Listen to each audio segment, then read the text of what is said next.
Em criança, presenciara o diabo em casa. Pai e mãe não se entendiam. Viviam as turras, dando verdadeiros shows para a vizinhança. Nessas brigas memoráveis valia tudo.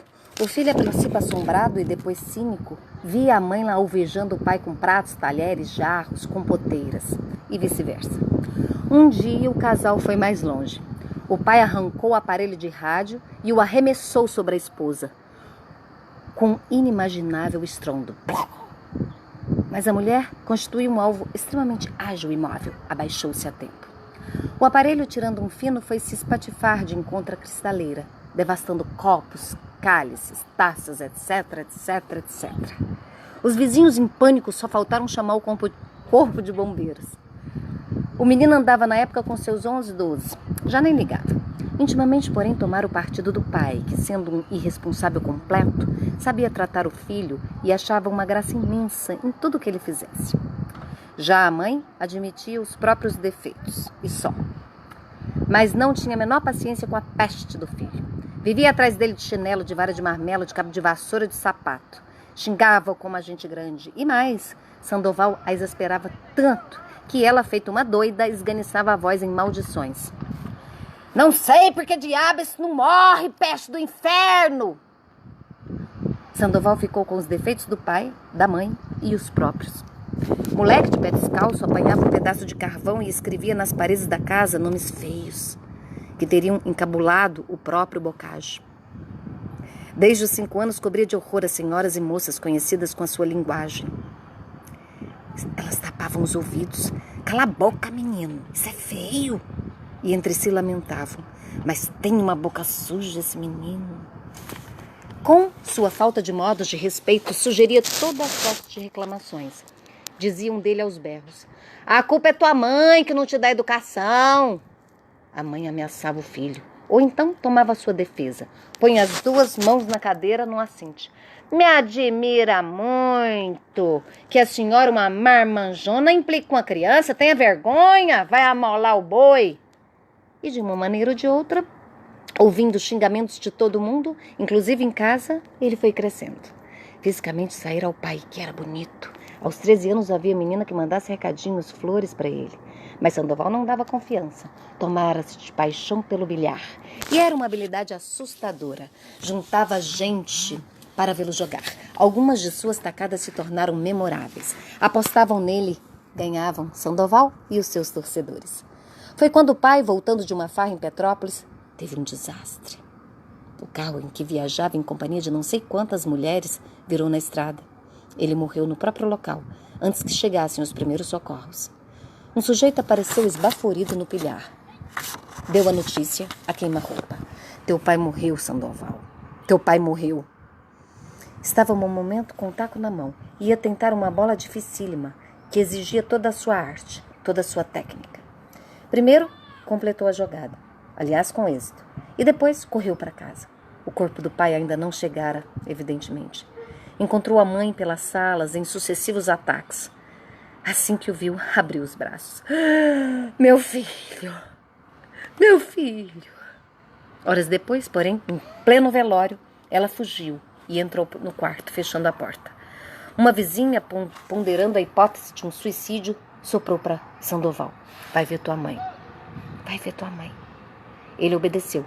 Com certa angústia, abriu a porta e estacou. A mãe estava diante do espelho muito entretida, espremendo espinhas. Ficou furioso. Eu achava que a senhora devia ter mais consciência. Bateu com a porta e voltou para a sala. Dias depois a mãe desaparecia. Correu que estava morando num subúrbio que fora vista na cidade de braço com um rapaz já sem luto. Senhoras, debruçadas na janela, paravam Sandoval na calçada. Queriam saber maldosamente. Cadê tua mãe, Sandoval? Sei lá. Ficou morando, ora na casa de um amigo, ora na de outro. E estava cada vez mais bonito. Brrr, e mais forte. Jogava bilhar a dinheiro. Ganhava de uma maneira frenética e uma vez por outra dava tanta vantagem que acabava perdendo. Uma vez meteu-se numa farra que acabou em briga. A polícia levou todo mundo. O comissário, vendo aquele bonitão, concluiu por conta própria. Não tem vergonha de tomar dinheiro de mulher. Mal sabia a autoridade que estava pondo na cabeça do rapaz uma ideia que não lhe ocorrera ainda. Os próprios companheiros o criticavam no xadrez. Você é burro. Eu? Claro! Aproveita teu físico, rapaz. Com teu físico eu fazia miséria. Daí por diante, começou a observar a reação das mulheres. A princípio foi doce, macio, insidioso, mas não se dava bem. De vez em quando encontrava uma ou outra que o desacatava. A experiência própria fê-lo mudar de tática, e um dia assistiu um filme francês em que um explorador de infelizes esbofeteava espetacularmente uma delas. Sandoval estava assistindo à fita com uma pequena de dancing e viu que esta ficara inteiramente deslumbrada com a agressão da personagem. Tomou nota e fez uma experiência. Desandou a tratar mal suas conquistas. Deu uma primeira bofetada numa loura geniosa. Ela ficou mancida. Não quis outra vida e dava conselhos aos neófitos. Mulher tem que ser tratada a pontapés. O comissário fora profético e sem querer indicara o novo rumo para Sandoval. Usava camisas de alta classe, ternos brancos, sapatos de todos os feitios, relógio de pulso e estava sempre com dinheiro. Houve quem se matasse por ele. Era visto em toda parte, com mulheres lindas que eram de uma humildade canina diante de suas grosserias. Sandoval, porém, queria mais. Precisava de um automóvel. E confidenciava para os amigos. Eu tô cansado de mixarias. Mixaria. Até que um dia o viram na Avenida Atlântica de braços com uma menina de seus 18 anos e feia como a necessidade. Foi um escândalo e a coisa só se explicou quando se soube. A fulana era milionária. Esse era o seu nome. Meses atrás, Ofélia. Meses atrás estava num colégio de freiras e agora, livre do internato, tinha diante da vida, do mundo, um ar de espanto, de medo e de maravilhada curiosidade. Alguém apontou para Sandoval. É podre de rica. Tanto bastou. Tudo aconteceu de uma maneira fulminante. Sandoval foi o primeiro amor de Ofélia e o último. No quarto ou quinto encontro, ele insinuou. Tua família não deixa? E ela? Por quê? Foi misterioso. Dizem o diabo de mim. Me malham de todas as maneiras. De fato, a família fez as sindicâncias e ficou horrorizada. Sandoval tinha todos os defeitos desse mundo e do outro, inclusive tomava dinheiro de mulher. O pai pôs a mão na cabeça, chamou a família. Argumentou. Era um canalha, um malandro, um desclassificado. A menina tomou-se de um tal desgosto que caiu de cama. Cerrava os lábios e não comia nem bebia, estilando-se de febre de paixão. Ficou tão mal que os médicos advertiram das piores possibilidades, de tuberculose, de colapso ou de loucura. E ela queria a morte, pedia a Deus que a levasse. O pai e a mãe, todos acabaram cedendo. Sandoval foi chamado às pressas. Jamais Ofélia foi tão feia. Era um esqueleto revestido de pele. Os parentes providenciaram tudo. E o casamento teve lugar sem convidados. A sogra não compareceu. Tinha pressão baixa. Ficou em casa com falta de ar, tomando injeções. Quando se consumou tudo, Sandoval fez a reflexão interior. Está no papo. 15 dias depois, voltava à mesma vida. Tratava a própria esposa como o gigolô do filme francês. Usava uma expressão que cobria de horror a ex-aluna do colégio de freiras. Chata. Dizia-lhe a toda hora, em toda parte. Como você é chata. Puxa. Ou então, o berro. Não chateia! Ela, já esperando o neném, passou a ter pavor desse homem.